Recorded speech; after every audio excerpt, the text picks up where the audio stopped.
আলাইকুম। আজকে পিলখানা হত্যাকাণ্ডের ন্যায় বিচার প্রতিষ্ঠায় ৯ দফা দাবি সমূহ নিয়ে একটু কথা বলবো। পয়েন্ট আকারে মূলত কথাগুলো বলবো। আমার মনে হয় এই বিষয়গুলো যদি বাস্তবায়ন করা হয় তাহলে যে বিচার বহির্ভূত বা যে পিলখানা বিদ্রোহ হয়েছিল তাদের ন্যায় বিচার প্রতিষ্ঠিত হবে, এটাই আমি আশা রাখি।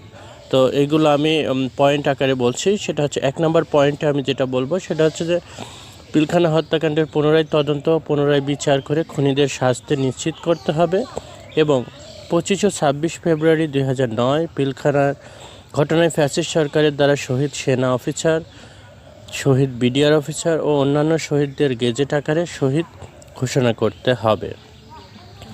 ২ নম্বর পয়েন্ট হলো সেনা, নৌ, বিমান বাহিনী ও বিচার বিভাগের সমন্বয়ে স্বাধীন তদন্ত কমিটি গঠন করতে হবে। সেনা শহীদ ও বিডিআর ক্ষতিগ্রস্ত পরিবারের প্রতিনিধি তদন্ত কমিটিতে রাখতে হবে।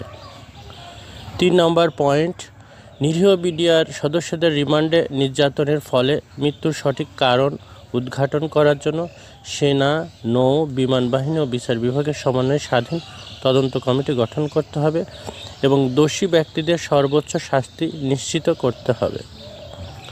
৪ নম্বর পয়েন্ট, পিলখানা হত্যাকাণ্ডের সাথে সম্পৃক্ত যে কোনো দল, গোষ্ঠী ও ব্যক্তিকে সুষ্ঠু তদন্তের মাধ্যমে প্রকৃত সত্য উদ্ঘাটন করে তদন্ত রিপোর্টের জাতির সামনে প্রকাশ করতে হবে।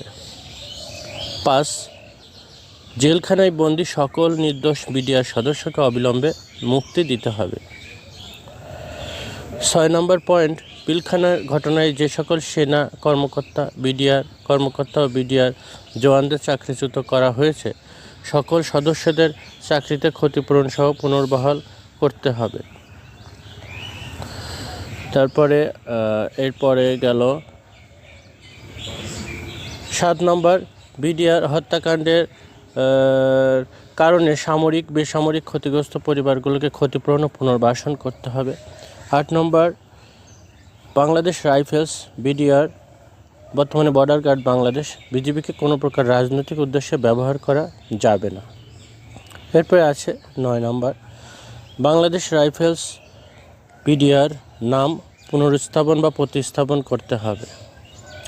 তো এটাই ছিল আমার কথা, যে এই ৯টা দাবি যদি মেনে নেওয়া হয় তাহলে আমার মনে হয় আমাদের এই নতুন বাংলাদেশ এই বিচার বিভাগটা সঠিকভাবে কার্যক্রম পরিচালনা করলে আমার মনে হয় ন্যায় বিচার প্রতিষ্ঠিত হবে এবং সেই জওয়ান এবং তাদের পরিবার যারা যে ন্যায় বিচার থেকে বঞ্চিত হয়েছিল তারা তাদের সঠিক বিচারটা ফিরে পাবে। আমি আশা রাখি যে ন্যায় বিচার প্রতিষ্ঠায় বাংলাদেশ অঙ্গীকারাবদ্ধ এবং আমরা সেই ন্যায় বিচারই সবসময় কামনা করি। সবাই ভালো থাকবেন, সুস্থ থাকবেন, সুন্দর থাকবেন, আমার জন্য দোয়া করবেন। আসসালামু আলাইকুম ওয়া রাহমাতুল্লাহি ওয়া বারাকাতুহু।